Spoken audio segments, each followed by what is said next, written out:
एक आदमी का एक्सीडेंट हो जाता है, एक्सीडेंट की वजह से उस आदमी के गर्दन की नीचे की पूरी शरीर काम करना बंद कर देती है, लेकिन उस आदमी के गर्दन के ऊपर का भाग यानी कि दिमाग अभी भी एकदम अच्छे तरीके से काम कर रहा है। अब एक सवाल का जवाब दीजिए, क्या उस आदमी के दिमाग को ट्रांसप्लांट करके किसी और के बॉडी में जोड़ा जा सकता है? यह एक ऐसा सवाल है जो लंबे समय से दुनिया भर के वैज्ञानिकों को परेशान करके रखा है। उनका मानना है कि जब किसी आदमी का लीवर ट्रांसप्लांट हो सकता है, हार्ट ट्रांसप्लांट हो सकता है, स्किन ट्रांसप्लांट हो सकती है, हेयर ट्रांसप्लांट हो सकता है, तो फिर किसी आदमी का दिमाग ट्रांसप्लांट क्यों नहीं हो सकता? शरीर के बाकी अंगों की तरह किसी भी इंसान के दिमाग को ट्रांसप्लांट करके किसी और के शरीर में क्यों नहीं जोड़ा जा सकता? इसी बात को सोचते हुए साल 1900 के दौरान एक ब्रिटिश वैज्ञानिक ने एक अलग नस्ल के कुत्ते की खोपड़ी को उसके शरीर से अलग करके दूसरे नस्ल के कुत्ते के साथ जोड़ दिया। वैज्ञानिकों को इस बात का पूरा भरोसा था कि जैसे सर्जरी पूरी होगी कुत्ता होश में आ जाएगा, लेकिन अफसोस की बात, ऑपरेशन के लगभग एक सप्ताह बाद भी उसे होश नहीं आया और पता चला कि उस कुत्ते की मौत हो चुकी थी। इसके बाद लगभग साल 1960 के दौरान एक बंदर के साथ ऐसा किया गया।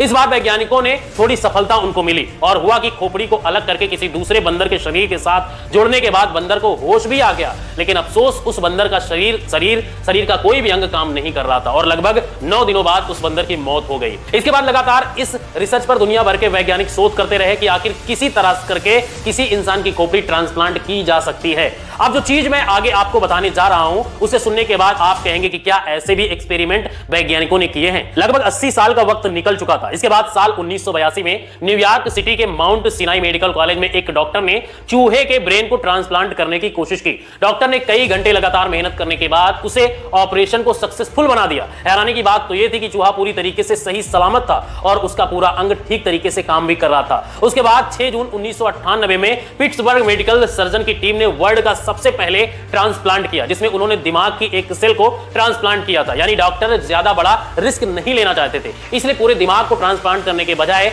दिमाग के एक छोटे हिस्से को ट्रांसप्लांट किया। ट्रांसप्लांट तो ठीक ठाक हो गया, लेकिन सर्जरी के दौरान किसी गलती के कारण एक 62 साल की महिला की दोनों पैर पैरालाइज हो गए। यह घटना 2013 की है, जब एक न्यूरोसर्जन के प्रोफेसर से कई लोगों ने यह बात पूछी कि जिस तरीके से एक शरीर से लीवर को निकालकर ट्रांसप्लांट किया जाता है, क्या इसी तरीके से एक खोपड़ी को निकालकर दूसरी खोपड़ी में नहीं डाल सकते हैं क्या? तो इस सवाल के जवाब में सर्जन ने कहा था कि इस तरह के ऑपरेशन फ्यूचर में जरूर होंगे, लेकिन अभी हमारे पास ऐसी टेक्नोलॉजी और साइंस डेवलपमेंट नहीं हुई है। हम ऐसे ऑपरेशन कर सके। मस्तिष्क के स्पाइनल कोड में नर्व फाइबर को जोड़ना काफी कठिन होता है। नर्व फाइबर को मेरा मतलब है कि दिमाग से निकाल कर हमारे शरीर के सभी अंगों तक बड़ी ही बारीकी से, जिसे हम अपनी आंखों से नहीं देख सकते हैं, वो जुड़े होते हैं। उन सभी को काट कर वापस जोड़ना अभी की टेक्नोलॉजी के हिसाब से हमारे पास संभव नहीं है। इसलिए उन्होंने कहा है कि स्पाइनल कोड मतलब कि रीढ़ की हड्डी में चोट इतनी नुकसानदायक होती है कि अगर मस्तिष्क को ट्रांसप्लांट करने में सफल भी हो जाए तो स्पाइनल कोड में लगने वाली चोट के कारण लोग जिंदा नहीं रहते हैं, क्योंकि यह दिमाग को शरीर से संपर्क बनाने के लिए रीढ़ की हड्डी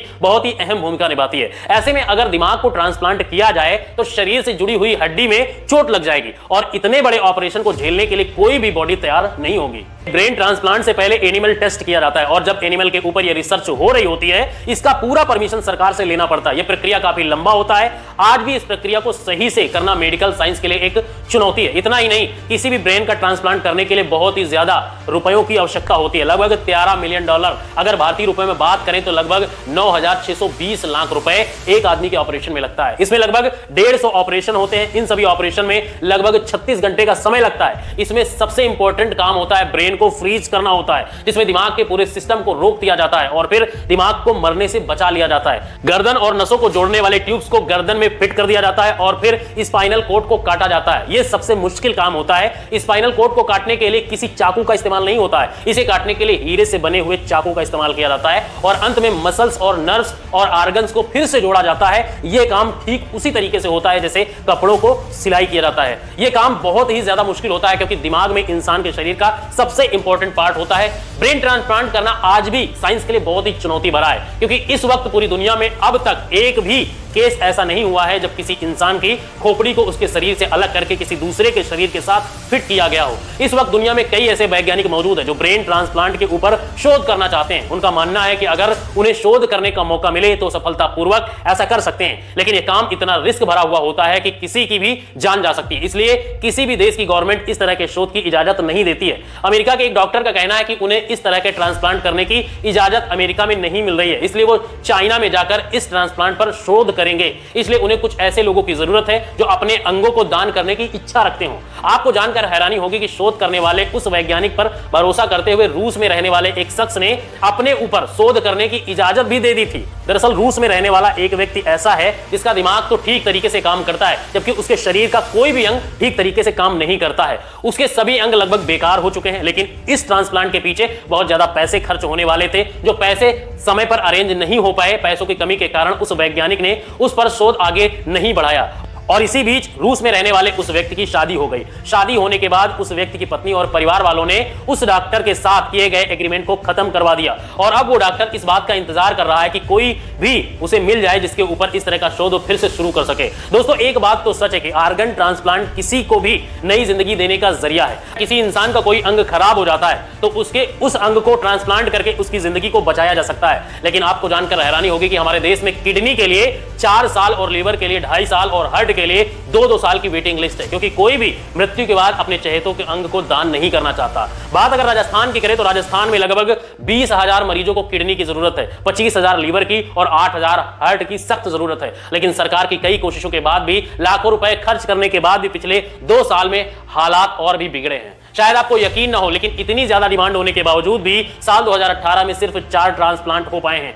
और साल 2019 में सिर्फ और सिर्फ 1 ट्रांसप्लांट हो पाए हैं। दोस्तों, अक्सर हमारे कुछ लोगों की मृत्यु कुछ इस तरीके से होती है जिनमें उनका दिमाग शरीर से पहले मर जाता है। ऐसे इंसान के अंग जैसे किडनी, हार्ट, लीवर जैसे अंग किसी दूसरे इंसान को नया जीवन दे सकते हैं। तो आपको जानकर हैरानी होगी कि देश भर में प्रति 10 लाख लोगों पर 30 और राजस्थान में 20 लाख में सिर्फ 1 डोनर ही मिल पाता है। यानी कि अगर देश में 10 लाख लोगों को किडनी की जरूरत है तो उनमें से महज 30 लोगों को किडनी डोनेट करने वाला आदमी मिल जाता है।